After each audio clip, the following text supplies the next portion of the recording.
Waalaikumsalam warahmatullahi wabarakatuh. Berkaitan dengan soalan yang bertanya, ketika musim PKP, ramai dari ahli keluarga dan sahabat kita bermain dengan saham.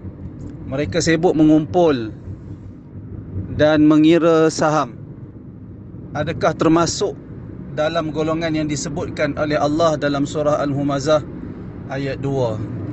Iaitulah surah Al-Humazah ayat 2, wailul likulli humazatil lumazah alladhi ja'a. Ayat yang kedua, alladhi jama'a malan wa 'addadah yahsabu anna malahu akhladah.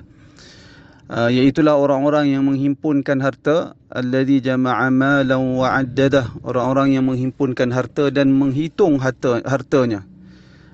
Yahsabu anna malahu akhladah, dia menyangka bahawasanya hartanya itu boleh menjadikan dia kekal hidup di dunia.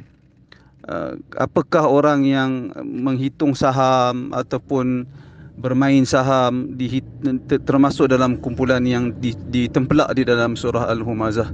Dia bergantung kepada setiap individu tersebut. Kalau dia memang dia bermain saham, dia mengira saham sehingga sampai ke tahap dia mengabaikan kewajipan zakat yang diwajibkan ke atas dia, dia memain saham, dia menghitung keuntungan saham dia tanpa dia fikirkan saham yang dia laburkan itu patuh syariah ataupun tidak, dan dia menyangka hartanya itu memberi kebahagiaan hidup di dunia maupun di akhirat, maka sudah tentulah orang seperti itu termasuk di dalam ancaman yang disebut di dalam surah Al-Humazah ayat yang kedua dan seterusnya.